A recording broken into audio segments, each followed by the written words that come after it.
적지 않은 사람들이 동의하는 21세기 3대 명강의가 있습니다. 지금도 진행되는 강의예요. 첫 번째가 예일대학교 셸리 케이큰 교수가 하고 있는 죽음이란 무엇인가 하는 강의예요. 두 번째는 하버드대학교 마이크 샌들 교수가 하고 있는 정의란 무엇인가 하는 거예요. 이 두 강의는 정의와 죽음에 대한 여러 주장들을 설명하면서 주관적이고 추상적이라고 생각될 수 있는 개념을 객관적으로 바라보려고 부단히 노력하는 강의입니다. 철학적이고 깊이 있는 사고를 요구하는 강의예요. 들어도 뭔 말인지도 사실 잘 몰라요. 대표적으로 샌들 교수가 뭐라고 해요? 정의가 뭐냐? 여러분 우리가 사회 가면 공의와 정의, 공정 이런 얘기 많이 하잖아요. 근데요, 정의 논쟁에서 제일 중요한 거는 뭐냐? 정의를 뭐라고 정의할 것인가가 정의 논쟁에서 가장 중요합니다. 내가 뭐라고 정의를 할 거냐, 그 정의를. 그러니까 어렵죠, 사실은. 절대 말장난 아니거든요. 세 번째 강의가 하버드 대학교의 탈 벤 샤하르 교수가 하는 행복이란 무엇인가 하는 겁니다. 앞에 두 강의와 마찬가지로 이 세 번째 강의도 책으로 나와 있습니다. 대부분 우리나라 말로 번역이 되어 있습니다. 한번 서점 가서 사보시면 상당히 유익합니다. 제가 앞에 두 책은 깊이 있는 생각을 요한다 그랬는데 이 세 번째 책은요 다릅니다. 가볍게 읽을 수 있습니다. 참 쉬워요. 앞에 두 책은 결론이 여러 개지만 이 책은 결론이 하나입니다. 행복은 자기 각자의 몫에 달려있다. 무슨 얘기냐? 각자가 행복이라고 추구하는 방향이 행복을 결정한다는 겁니다. 어쩌면 정의란 무엇인가 하는 거하고 비슷하긴 비슷해요. 자, 내가 뭘 행복이라고 여기느냐에 따라서 행복이 결정이 된다는 거예요. 이 정의에 따르면 행복은 어떤 사람이 추구하는 목표가 됩니다. 돈이 행복이라는 사람은 돈을 얻으면 행복하고요. 자녀가 성공하는 게 목표인 사람은 자녀 성공하면 행복한 겁니다. 그리고 나는 자연인이다. 그래서 산에 가서 사는 걸 자기가 이루면 그 사람은 행복한 거예요. 행복을 그렇게 보는 거죠. 이렇게 보면 우리가 보통 행복이라고 얘기하는 게 뭐냐 그러면 비교 우위 속에서 행복을 누리거든요. 내 친구는 나보다 잘 됐어요. 내가 행복하다가 어느 날 나보다 못해야 될 친구가 나보다 잘 되면 불행한 거예요. 이건 비교 우위거든요. 내가 그걸 행복이라고 생각을 안 했단 말이에요. 그런데 그 모습을 보고 행복이라고 한 거예요. 왜 이 강의가 유명한지 알겠죠? 오늘날 사람들이 행복을 비교 우위 속에서 찾는데 각자가 행복을 뭘로 만들 건가? 행복을 가지고 온다 하는 겁니다. 이걸 오늘 다윗에게 적용할 수 있습니다. 7절에 다윗 인생 최고의 그날이 나옵니다. 목사님, 우리 6절까지밖에 안 읽었는데 왜 7절 얘기를 합니까? 다 봐야 되고요. 16장을 그리고 전후까지 사실은 다 봐야 되니까 우리가 전체적으로 살펴보면 돼요. 오늘 전후 문맥을 보면 다윗 인생에서 최고로 행복했던 그날이 언제냐? 하나님의 언약궤가 오벳 에돔의 집에서 자기가 사는 집, 그러니까 궁전으로 온 날, 그 날이 다윗에게 가장 기쁜 날이에요. 다윗이 그 기쁨을 이렇게 표현합니다. 15장 27절이요. 다윗과 미케를 맨 레위 사람과 노래하는 자와 그의 우두머리 그나냐와 모든 노래하는 자도 다 세마포 겉옷을 입었으며 다윗은 또 베옷을 입고 이스라엘 무리는 크게 부르며 뿔나팔과 나팔을 불며 재금을 치며 비파와 수금을 힘있게 타며 여호와의 언약궤를 메어 올렸더라 그랬어요. 그러니까 이게 조금 어렵죠. 그래서 29절에 이걸 한마디로 이렇게 표현을 해놨어요. 다윗 왕이 춤추며 뛰어놀았다 그래요.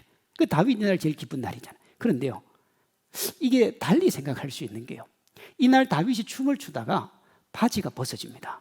근데 그때 구약에는 속옷이 없었어요. 더 이상 내 깊은 얘기하면 이게 19금 넘어가니까 안 돼. 근데도 다윗이 그날 춤을 춘 겁니다. 계속. 그 어떤 사람이 볼 때는 이게 다윗 가장 치욕의 날이거든요. 좀 이따가 보면 알게 되겠지만 다윗의 아내 미갈이 그걸 치욕스럽게 실제 생각을 해요. 근데 그것도 맞는 것이, 사실 여러분 제가 설교를 하다가 상상을 하지 마세요.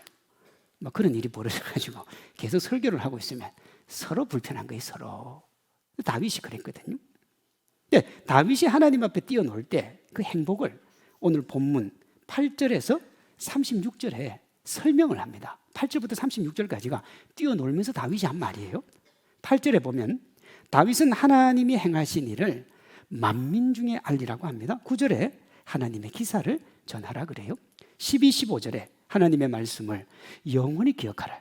23절에 온 땅에 하나님께 노래하며 하나님의 구원을 날마다 선포하라. 무슨 얘기냐? 8절에서 36절에 다윗은 자기가 할 수 있는 최고로 하나님께 감사를 표현을 했어요. 하나님 앞에 그 마음을 드린 겁니다. 이 다윗의 모습을 보고 백성들이 이렇게 화답을 합니다. 36절요. 여호와 이스라엘의 하나님을 영원부터 영원까지 송축할지로다 하며 모든 백성이 아멘하고 여호와를 찬양하였더라 그랬습니다. 그러니까 다윗은 영원토록 하나님을 찬양하고 싶고 백성들도 그 찬양의 마음이 다르지가 않았던 거죠.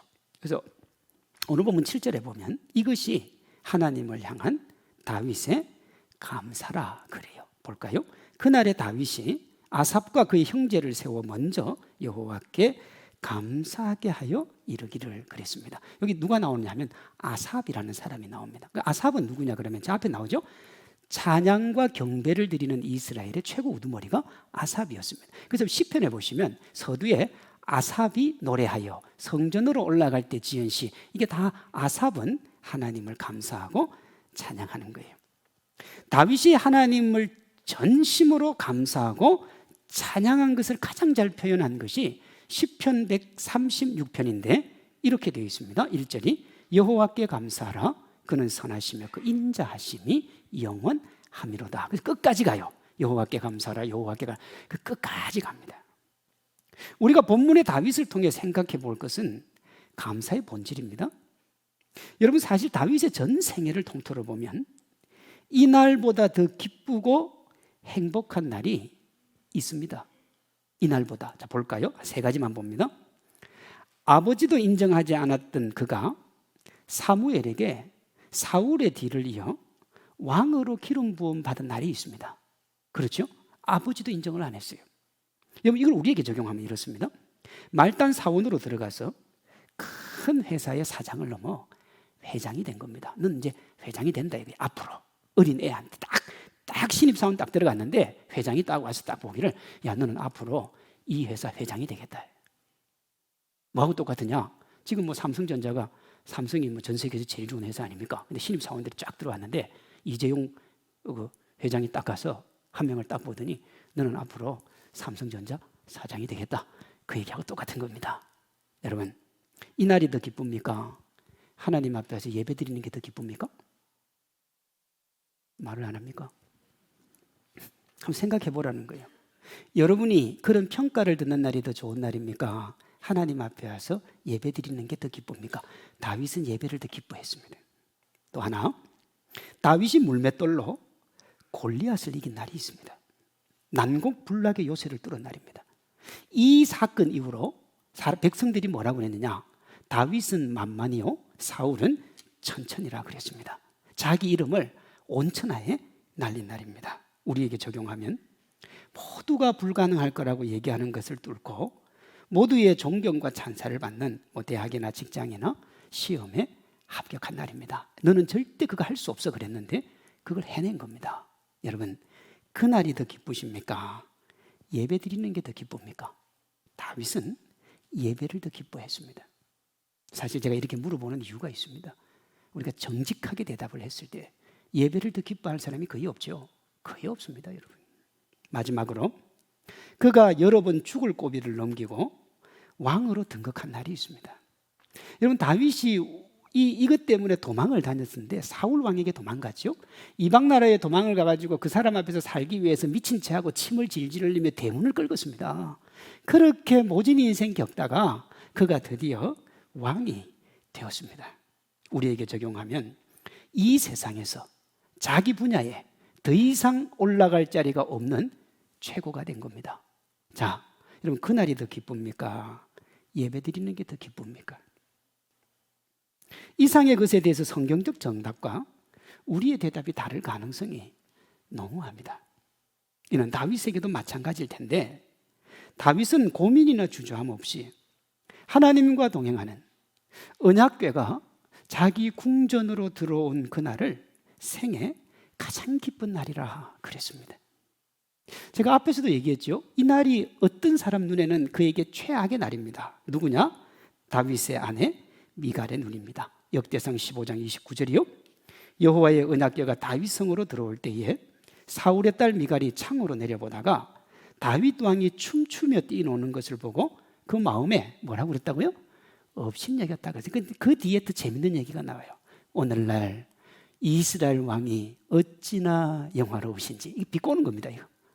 아내가 남편을 비꼬았어요. 하의가 벗어져서 백성들이 다윗의 적나라한 모습을 다 봤습니다. 미갈이 볼 때는 이날보다 치욕스러운 날이 없어요. 내 남편에게. 그런데 미갈의 눈에 이렇게 치욕스러운데 다윗은 그날을 자기 생에 가장 기쁘고 행복한 날이라고 그랬고 바지가 벗어지도록 춤을 추며 하나님을 찬양을 했습니다. 어떻게 이것이 가능한가? 제가 서두에 행복이란 무엇인가 강의를 소개하면서 각자가 행복이라고 여기고 추구하는 방향이 행복을 결정한다 그랬습니다. 이걸 다윗에게 적용하면 이렇습니다. 다윗은 하나님과 함께하는 것을 행복이라고 정의한 겁니다. 나는 하나님과 함께하는 것이 행복이다. 물론 이 행복에 대한 정의에 타인에게는 그것이 행복이 아닐 수 있다고 하는 심각한 결함이 있습니다. 그리고 만약에 그렇게 되면 이 행복은 너무 이기적이고 독선적인 행복이 됩니다. 우리 사회도 똑같잖아요. 그 사람이 행복이라고 추구하며 달려가는데 다른 사람이 고통스러운 게 많습니다. 그러면 그 행복은 문제가 되는 거예요. 이런 겁니다. 어떤 사람이 자신이 원하는 것을 훔쳐서 집으로 돌아온 후에 말로 다 할 수 없는 행복을 느낄 수 있습니다. 내가 원하는 걸 얻었으니까. 그것을 보면서 다윗처럼 춤을 추면서 노래할 수 있습니다. 콧노래를 부를 수 있습니다. 너무 기쁜 걸 얻었으니까. 아내가 보니까 제정신이 아닙니다. 그래서 손가락을 이렇게 돌렸습니다. 그래도 이 사람은 행복합니다. 행복할 수 있어요. 그러나 그 행복은 타인의 불행과 고통 위에 서 있기 때문에 진정한 행복이라고 말하기는 어려운 거죠. 다윗이 가진 행복이 여기에 속한다면 문제가 심각해집니다. 그러나 굳이 염려할 필요는 없어요. 왜냐하면 다윗이 가진 행복이 그런 줄 알고 그러면 제가 오늘 설교를 하겠습니까? 다윗의 행복은 미갈 빼고는 모두의 동의를 얻었습니다. 모두의 동의. 그럼 미갈이 왜 그랬을까? 그건 자기 아버지하고, 그렇죠? 자기 남편하고 끝없이 싸웠고 자기 동생 다 죽였습니다. 다윗이요. 그리고 그 미갈을 데리고 왔습니다. 그러니까 어떻게? 이 악감정이 남아서 그런 겁니다. 그러니까 악감정 없이 기본적으로 보면 다윗의 행복을 다 좋아했어요. 첫째, 당사자인 다윗은 어떤 수치와 부끄러움도 뛰어넘을 만큼 행복했습니다. 다음으로 다윗의 찬양을 받는 하나님도 행복했습니다. 하나님이 다윗의 행복을 이렇게 말씀하세요. 역대상 17장 내 종 다윗에게 이처럼 말하라. 나단에게 얘기하는 거예요. 가서 얘기하라는 거예요. 만군의 여호와께서 이처럼 말씀하시기를 내가 너를 목장 곧 양떼를 따라다니던 데에서 데려다가 내 백성 이스라엘의 주권자로 삼고 네가 어디로 가든지 내가 너와 함께 있어 내 모든 대적을 내 앞에서 멸하였은즉 세상에서 존귀한 자들의 이름 같은 이름을 내게 만들어 주겠다 그랬습니다. 하나님이 이름 만들어 줬죠. 이스라엘의 다윗의 별, 이스라엘 국기의 제일 큰 별이 누구 별이라고요? 다윗의 별이라고요. 다윗의 별. 그 이름이 제일 큽니다. 마지막으로 그럼 백성들은요. 다윗은 춤추고 즐거워했는데 백성들이 슬프면 그건 아니잖아요. 근데 백성들도 기뻐했습니다. 그 다윗의 행복에 이렇게 반응하거든요. 본문 36절 여호와 이스라엘의 하나님을 영원부터 영원까지 송축할지로다 하며 모든 백성이 아멘하고 여호와를 찬양하였더라 그랬습니다. 언약궤가 들어오던 그날 다윗은 행복했습니다. 너무 좋았어요. 그래서 하루 종일 찬양했어요. 온 우주 만물도 함께 찬양하기를 원했고 모든 사람이 그 찬양을 하기를 원했습니다. 40절에 보면 아침 저녁으로 번제단 위에 하나님께 번제를 드렸습니다. 그런데 그 기쁨이 하루 이틀 사흘 만에 끝나는 것이 다윗은 너무 속이 상했어요. 그래서 그 찬양을 계속 이어가고 싶어서 문지기를 세웠습니다. 그 다음에 하나님을 예배할 제사장을 두었으며 끊임없이 성전에서 찬양이 흘러나오도록 악기와 찬양팀을 뒀어요. 계속 찬양하라는 거예요. 이런 다윗의 마음, 하나님의 전에서 하나님과 함께하고 싶은 그 마음을 잘 표현한 것이 시편 184편 10절입니다. 주의 궁전에서의 한 날이 다른 곳에서 첫날보다 나은즉 악인의 장막에 사는 것보다 내 하나님 성전에 뭐로 있는 게 좋다고요? 문지기로 있는 게 좋다 그랬어요. 진짜잖아요. 이건 진심이에요. 다윗이 이것을 정말 진심이라고 표현한 게 시편 23편 6절입니다. 내 평생의 선하심과 인자하심이 반드시 나를 따르리니 그다음에요 내가 여호와의 집에 영원히 살리로다 그랬어요. 우리가 시편 23편 읽으면서 여호와는 나의 목자시니 내게 부족함이 없어요. 그게 메인이 아닙니다. 내가 사망의 음침한 골짜기로 다닐지라도 그게 아니에요. 메인은 끝절이에요. 내가 여호와의 집에 영원히 살리로다. 하나님과 함께 동행하면 하나님이 내 인생길 책임져 주신다 하는 거예요. 사람이 이 정도의 고백을 하려면 쇼는 안 됩니다. 절대 형식적으로 할 수가 없어요. 그건 다 알아요. 그러니 진심이었다 이 말입니다. 오늘 우리가 추수감사주일로 지키며 하나님께 감사를 드리잖아요. 예배도 드리고 헌금도 하고 찬양, 축제도 합니다. 이 기초가 뭐냐? 진심이 담긴 전심입니다. 다시요. 진심이 담긴 전심입니다. 여러분 전심으로 해도 진심이 안 담기면 그건 조금 불순물이 있잖아요. 그 진심이에요. 뭘 하나 행동하는 게 외식이나 가식이 없어요. 진심인데 그걸 자기가 할 수 있는 전부로 드리는 거예요. 그걸 진심이 담긴 전심이라 그렇게 이야기합니다. 여러분 다윗이 하나님 앞에 드린 감사는 상황과 여건을 뛰어넘습니다. 이 말이 제일 중요합니다. 하나님이 나한테 이렇게 해줬기 때문에 내가 아니요. 부모님이 나한테 이렇게 해줬기 때문에 어떤 부모님들이 이렇게 얘기하잖아요. 내가 자식에게 해준 게 없어서 이 고통을 당합니다. 여러분 만약에 그런 자녀가 있으면 그건 잘못된 자녀예요. 다윗이 하나님 앞에 드린 감사는 상황과 여건을 뛰어넘어요. 이후 나오는 17장에 보면 다윗이요 하나님께 성전을 지어드리고 싶어요. 왜냐하면 예루살렘 성전을 다 지어놓고 오베데돔에서 법궤를 가지고 와서 자기 왕궁 한켠에 뒀는데 자기는 그냥 이스라엘의 왕이고 하나님은 온 우주 만물의 하나님인데 하나님이 거기 그곳에 계신 것이 너무 마음이 아팠던 거예요.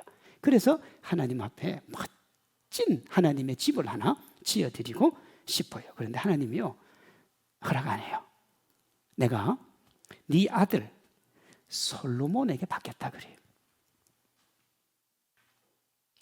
제가 조금 이따가 하겠지만 여기 들어가는 비용이요 어마어마합니다. 어마어마해요. 그럼 이렇게 할 수 있잖아요.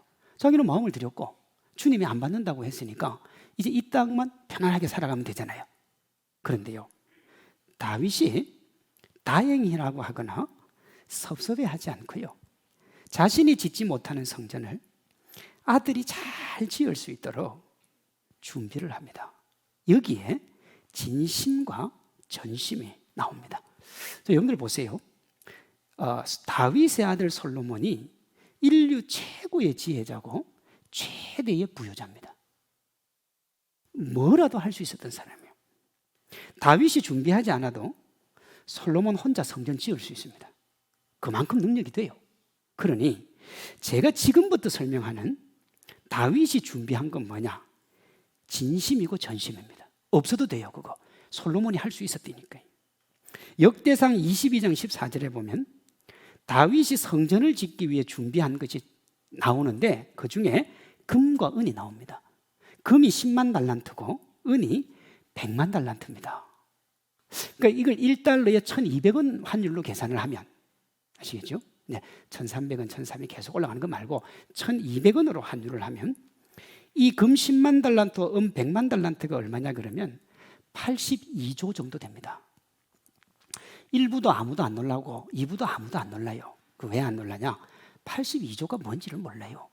만약에 제가 여러분한테 오늘 추수감사헌금을 82만 원 하십시오 그러면 놀랄 거다. 어휴 그렇게 많은 돈을. 여러분 82조는 우리나라 원래 국가 예산이 640조인가 그래야 됩니다. 거기로 치면 8분의 1입니다. 어마어마한 돈이에요. 이 근처에 있는 아파트 단지 몇 개 그냥 다 살 수 있는 돈입니다. 그래도 안 놀랐는데 그렇게 82조를 준비를 했어요. 금과 은만. 그리고 이제 인생을 살다가 죽음의 그림자가 그에게 다가옵니다. 그런데 그 사이에 또 다윗이 또 이렇게 비자금으로 꿍친 돈이 좀 있습니다. 그게 어디 나오느냐? 역대상 29장 3절에 이렇게 돼 있어요. 성전을 위하여 준비한 이 모든 것 외에도 내 마음이 내 하나님의 성전을 사모함으로 내가 사유한 금, 은으로 내 하나님의 성전을 위하여 드렸노니. 그러니까 그거 빼고 더 드린 거예요. 곧 오빌의 금 3,000달란트와 수는 7,000달란트라. 이걸 요즘 시세로 하면 한 1조 정도 됩니다. 그래도 놀라는 폼이라도 좀 내주면 1조예요.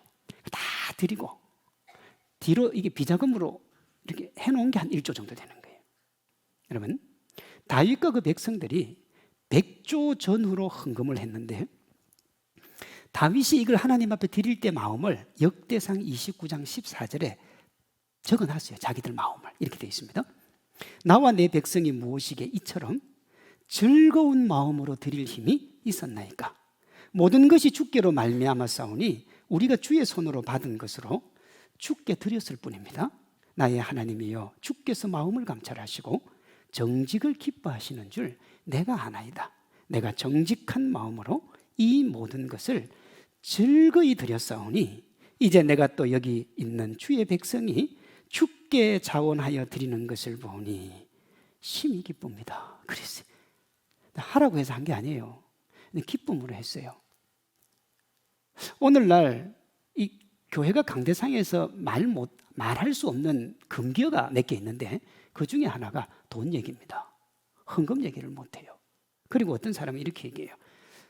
신약에 11조 내라는 얘기가 있습니까? 여러분, 여기에 하나님이 다윗에게 그 백성에게 100조 내라 그랬어요. 내가 니한테 안 받는다 그랬다니까요. 네 거는 필요가 없고 내가 네 아들을 통해서 받는다고 그랬대요. 근데요, 다윗이 알아서 한 거예요. 알았어요. 제가 길게 말씀드렸는데 말하고자 하는 핵심이 뭐냐? 다윗과 백성들이 드린 것이 진심이 담긴 전심이었다는 겁니다. 누군가가 하라고 강요하고 하기 싫은데 억지로 한 게 아니라 자원해서 드렸어요. 드리고 나서 행복해 했습니다. 사실 이것이 감사의 본질이고 추수감사절의 의미입니다. 우리가 오늘 지키는 추수감사절의 시작도 이와 같습니다. 102명의 청교도들이 영국에서 신앙의 자유를 찾아서 미국으로 갔습니다. 길고 모진 3달의 항해 끝에 그의 10일을 보스턴 남쪽에 도착을 합니다. 제가 보스턴 공부할 때 거기 몇 번 갔습니다. 정말 잘 해놨습니다. 거기 그때 당시 그대로 재현을 해놨습니다. 배도 해놓고 물론 입장료가 있습니다만 잘 해놨어요. 102명 중에 47명이 배고픔과 추위, 풍토병으로 죽습니다. 그런 열악한 환경 속에서 그들이 제일 먼저 한 게 뭐냐? 교회를 짓습니다. 교회를. 다윗으로 하면 성전을 지은 겁니다. 그로부터 1년이 지난 11월 원주민들에게 배워서 재배한 옥수수, 그 자신들이 일군 농작물을 하나님 앞에 드리면서 예배를 드렸습니다. 이것이 추수감사절의 시작입니다. 지금 미국 최대의 명절입니다. 여러분, 블랙 프라이데이가 시작하는 게 추수감사절을 시작하는 겁니다. 그리고 일주일을 화끈하게 놉니다. 화끈하게. 이게 추수감사절이에요. 어떤 분들은 그럽니다. 야, 미국이 저렇게 자기밖에 모르는데 어떻게 세계 강대국이 될 수 있나? 여러분, 이 믿음입니다.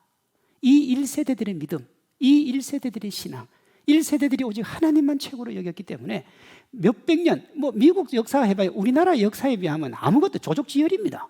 그런데 미국이 세계 최고 강대국입니다. 하나님을 사랑하고 하나님 앞에 나아갔기 때문에. 근데 그들을 보면 여러분, 불평하고 원망할 것밖에 없었습니다. 지금 우리가 경제가 아무리 나쁘다 그래도 이것보다 나쁠 수, 이건 절대적인 빈곤이거든요. 우리는 다 상대적인 빈곤 아닙니까? 그런데 그들이 그런 것을 보지 않고 어떤 상황, 어떤 자리에 처해 있든지 하나님께 감사했습니다. 어떻게 가능하냐? 감사하기로 마음을 먹은 겁니다. 하나님 앞에 감사하기로. 여러분들 제 기도를 주의 깊게 들어보시면 제가 시작할 때 하나님 감사합니다로 시작하고 끝에 감사드리며 예수님의 이름으로 기도합니다. 제가 항상 그렇게 마칩니다. 새벽이든 언제든 앞으로 한번 들어보죠. 제가 이렇게 한 지가 10년 됩니다. 그전에는 그렇게 안 했습니다. 근데 제가 감사를 안 하고 있는 제 모습을 봤습니다. 그리고 자꾸 따져요. 하나님이 이거 줬으니까 감사하고 저거 줬으니까. 이렇게 감사하다가는 내가 하나님 앞에 감사 못하겠다. 그래서 제가 10여 년 전에 그냥 내가 기도할 때라도 감사로 시작하고 감사로 마치자. 그렇게 제 안에 습관이 되어 있습니다.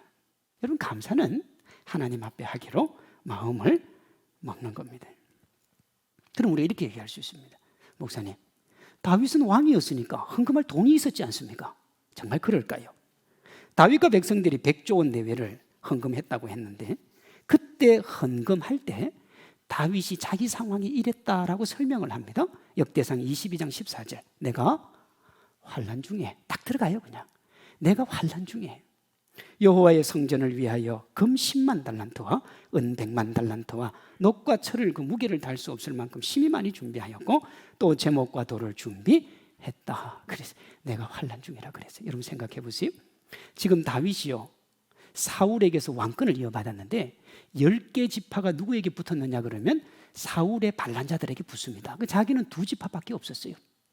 이분들을 통합을 하고 국가의 기초를 마련하고 예루살렘 성벽을 쌓고 적군과는 전쟁을 해야 돼요. 돈 들어갈 때가 어디 한두 곳입니까? 국가의 기틀을 마련해야 되는데요. 그렇게 힘들었어요.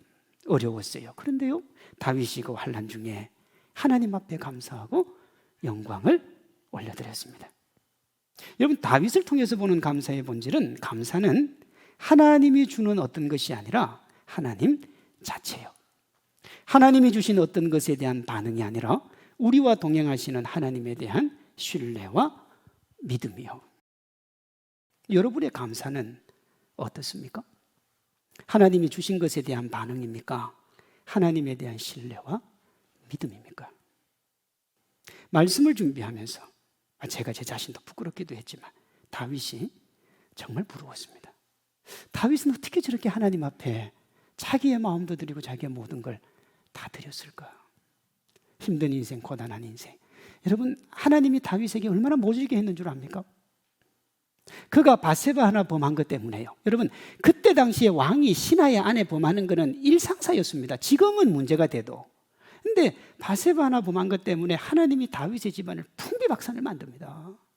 그런데도요, 다윗은 하나님에 대한 신뢰를 내려놓지 않았어요. 왜요? 하나님께 감사하기로 마음을 먹었기 때문에 그렇습니다. 제가 여러분에게 한번 여쭤보겠습니다.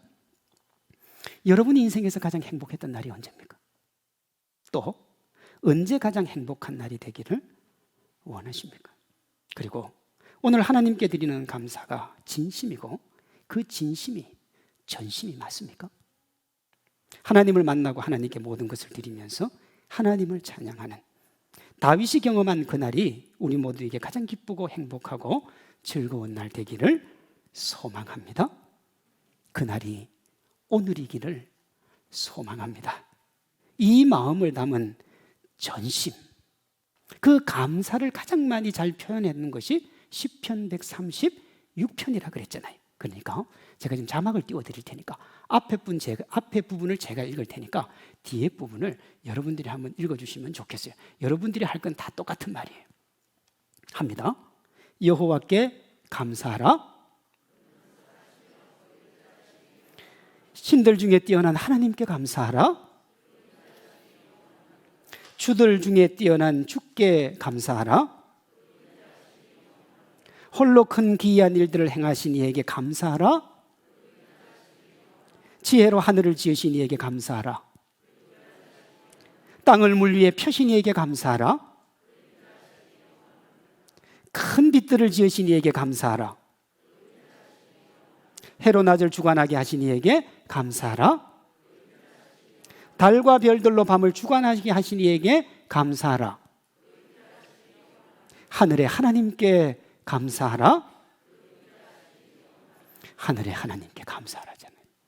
오늘 본문에 하나님을 향한 다윗의 마음과 전심이 우리의 마음과 전심이기를 소망합니다. 다윗의 감사와 춤이 우리의 감사와 춤이 되기를 소망합니다. 다윗이 받은 그 사랑, 다윗이 하나님 앞에 드리고 난 다음에 주께로 받은 그 놀라운 은혜와 축복의 기쁨, 그 자녀들에게 내려갔던 하나님의 은총이 우리와 우리 자녀들에게 가득가득 흘러내리기를 주님의 이름으로 축원합니다.